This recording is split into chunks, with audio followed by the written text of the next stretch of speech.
साथ ही साथ में हिंदी के गद्य और पद्य से संबंधित रचनाओं के बारे में आज हम बात करेंगे। सो हेलो एवरीवन, अगर आप क्लास 10th में हैं तो ये क्लास आप लोगों के लिए वेरी वेरी इंपॉर्टेंट होगी और वीडियो को अंत तक देखें क्योंकि ये आप लोगों के लिए वेरी वेरी इंपॉर्टेंट क्लास है। आप लोगों के लिए क्लास लाए हैं और साथ ही साथ में चलिए देखते हैं कि हिंदी के महत्वपूर्ण जो रचनाएं हैं और जो उनके रचनाकार हैं उनके बारे में डिस्कस करेंगे क्योंकि हर ना किसी सेट में पूछ लिए जाते हैं। शायद वो आपका ही सेट फंस जाए और आपके ही पेपर में ये सारी की सारी जो जितनी भी रचनाएं आज हम लेकर आए हैं सारी की सारी रचनाएं हो सकता है आपके ही पेपर में आ जाए।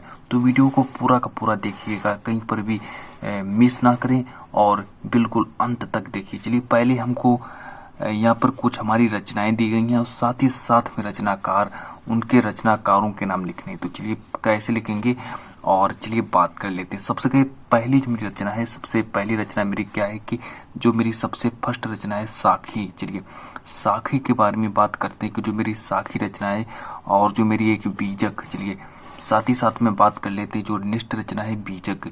ये दो जो रचनाएं हैं, इन दोनों रचनाओं के जो लेखक हैं, इन दोनों रचनाओं के लेखक सेम ही रहेंगे। चलिए इन दोनों रचनाओं के लेखक कौन रहेंगे, तो इन दोनों के लेखक होंगे कबीरदास हो जाएंगे।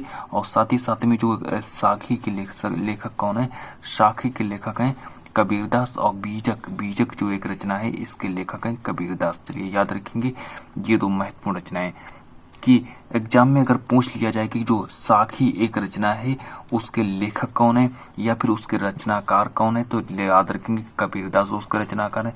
फिर जो मेरी नेक्स्ट रचना है वो है बीजक। और फिर अगर बीजक के बारे में अगर पूछ लेता है कि बीजक किसकी रचना है तो स्टूडेंट्स याद रखेंगे बीजक की रचना ये भी कबीरदास की ही रचना है।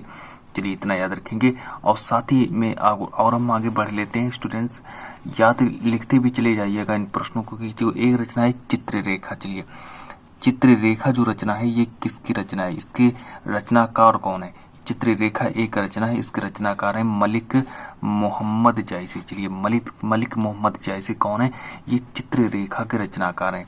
बेसिकली ये प्रश्न बोर्ड में कई बार पूछा भी जा चुका है, बहुत बार पूछा जा चुका है कि मलिक मोहम्मद जायसी। चलिए कि चित्ररेखा के लेखक कौन है, चित्ररेखा के लेखक हैं मलिक मोहम्मद जायसी। इसको याद रखेंगे।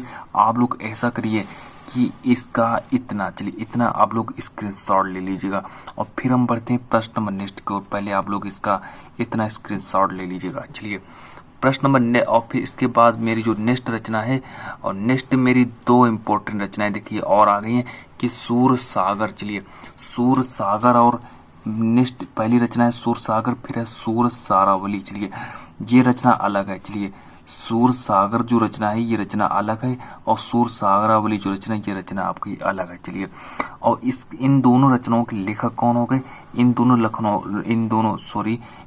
जो रचनाएं जो हैं इन दोनों रचनाओं के लेखक हो जाएंगे आपके सूरदास। चलिए सूरदास, सूर सागर के लेखक कौन है, तो याद रखेंगे सूरदास। और सूर सारावली के रचनाकार कौन है, सूरदास है।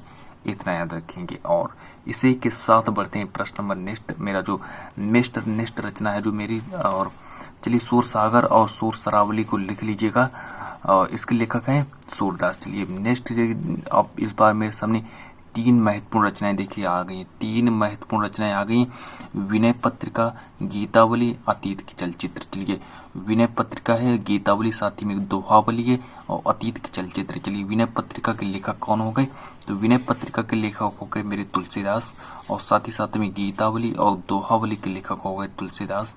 चलिए विनय पत्रिका और गीतावली, दोहावली इनके लेखक हो गए तुलसीदास। और जो अतीत के चलचित्र जो रचना, चलिए अतीत के चलचित्र ये जो रचना है और इसके लेखक कौन है, तो अतीत के चलचित्र के लेखक हैं आप ये याद रखेंगे महादेवी वर्मा। चलिए अतीत के चलचित्र के लेखक कौन हो गए, महादेवी वर्मा हो गई।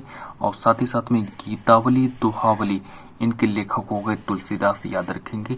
और विनय पत्रिका के लेखक कौन है, विनय पत्रिका के लेखक हैं आपके तुलसीदास। चलिए महत्वपूर्ण रचनाएं हैं, आप लोग इनका स्क्रीनशॉट भी ले लीजिएगा। बेसिकली इस बार देखिए मेरी नेक्स्ट जो रचना है वो नेक्स्ट रचना कौन सी है, कवितावली। याद रखेंगे कवितावली नेक्स्ट रचना मेरी आ रही है कवितावली। चलिए कवितावली को याद रखेंगे। कवितावली के लेखक हैं तुलसीदास। चलिए कवितावली के लेखक है तुलसीदास, इतना याद रखेंगे। और आज की क्लास आप लोगों को कैसे लगी स्टूडेंट्स, जल्दी से कमेंट में करके बताएं। ये सारी की सारी महत्वपूर्ण रचनाएं हैं, वेरी वेरी इंपॉर्टेंट रचनाएं हैं और किसी न किसी सेट में जरूर ये रचनाएं पूछी जाएंगी, तो याद रखेंगे। मिलते हैं नेक्स्ट वीडियो में और आज की इस क्लास को इतना ही रखते हैं।